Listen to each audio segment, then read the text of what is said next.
Alright, welcome back. We're back in the Minecraft, back on the perimeter, and let's do the obligatory catch-up. This one's going to be a little bit longer. I did a lot of stuff between episodes. You can see I got all this powdered concrete. I got all the colors of powdered concrete, and that's for decorating the perimeter. I eventually also want to get some terracotta, just to add like different textures and slightly different like tints of colors. But that'll be for another time. I did get rid of the other iron farm. The villagers went to a happy farm in Florida. They're retired somewhere. Definitely nothing bad happened to them. Uh, you can see I did get 2 allays. Of course, this is for the like allay based infested splash potion XP farm meta that's currently going around, because it's really good, and I can put it inside of the perimeter rather than having an ender and all that. It's fine. I built too many enders. Like every single server I'm on, every single like series I do, I end up building an ender for XP. I mean, they're super fast, but I want something that's kind of smaller and inside of my base. So yeah. The big reveal, though, is I blacked out the entire perimeter. I spent, I think it was over the course of 3 days and 16 hours total. Just dropping sand with a sand push. 16 hours total over the course of 3 days. Not 3 days, 16 hours. Language. Uh, yeah, just using a sand pusher to push all this in. I'll throw in like a clip here. And yeah, so I was doing that for quite some time. I also built over in all the corners, I built water elevators. And so we no longer need to worry about, like swimming up. Now I just have the little water elevator there. Actually, I wonder. Yeah, it does. It's weird. I found that out that elytros while you're swimming take damage. That's kind of weird. Yeah, I didn't know if it did it inside of a bubble vader. The iron farm, big sad. I had to turn it into a drop tube. The portal based shulker farm. I think if I had moved this like over to like this back corner and like moved the item output over onto that far corner, I may have been able to get them far enough apart to where they didn't link, but I couldn't do it in their current position. So as of right now, this is just going to be a drop tube farm, and it's fine. It does not. It still produces a lot. It's like this I dumped out like maybe 20 minutes ago, and we've already got 33 iron blocks. So that's still plenty. It's not as good as the portal-based farm, but it's still fine. And you can see here, I laid out the skeleton of my storage room. That's what I'm going to be working on today. Is I want to get the storage room set up. I have about 25% of it kind of designed in my head. So this might be a little bit of a build up and tear down thing. I have the bulk storage like set up in my brain. I always use the same bulk storage, except this time I'm making it minecart based rather than hopper based, so it's much faster. So yeah, it said minecarts are 8 times hopper speed, so it's going to be 8 times faster. And that is for reasons that we will get to. But yeah, let me go ahead, get some supplies together. Oop. And yeah, then we can start working on the base. Yeah. About damn time.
Okay, so bulk storage has been built.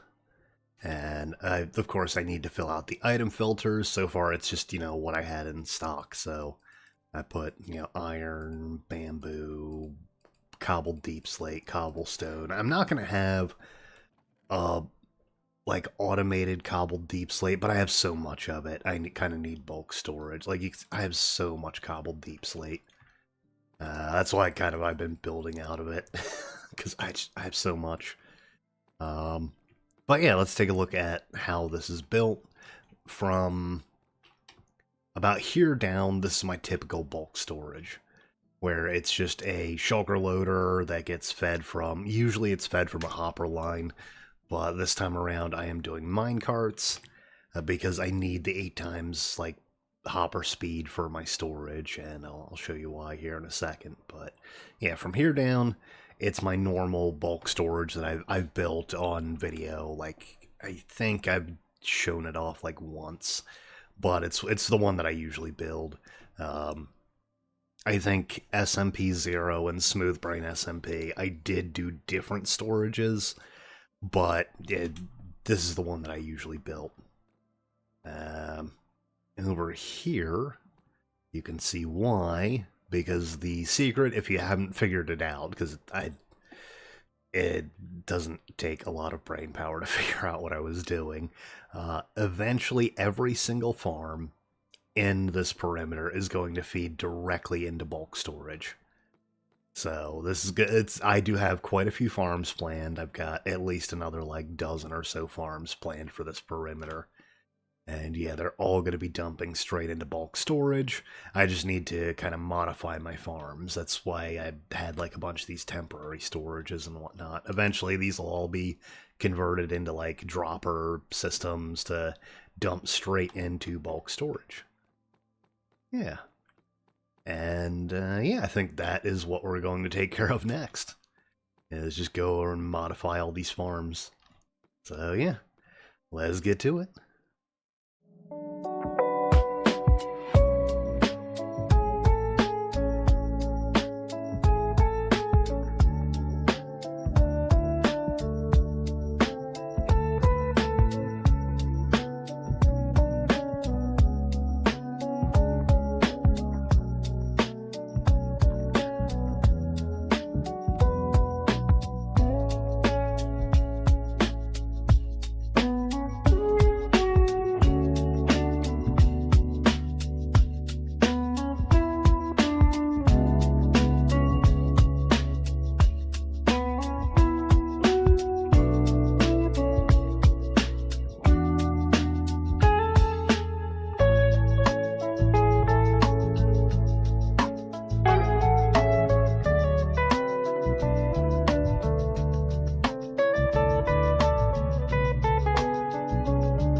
Shoo, okay. We are finally done with the, well, 90% done with the build. I still do need to do some testing and all that, but that's going to be a between episodes thing, and if I have to make any modifications, I'll kind of update you. So you can see we've got double layer storage. If things go poorly and I need more space, I might add a third row, turn this into, instead of a dropper or a drop down, turn that into like a little elevator, push it up and come back down, that whole thing, a little bubble elevator. Yeah, but we have 138 different items that we can store in here. You can see from the design, the top two are filtered. The bottom one is going to be for shulker boxes and miscellaneous. So, like, rather than have it be, every type of, like, wood product, I'm just going to have some place for wood logs, and the bottom shelf just have, like, a little bit of excess, as well as, shulker boxes of the logs. So that should give us plenty of room for plenty of items. This is going to be, multi-million item storage. I mean, just the bulk storage alone is like, I would have to calculate it, but I'd estimate probably at least like 4 million items. Yeah. But I think that'll about do it for this episode, and I will catch you on the next one. Peace.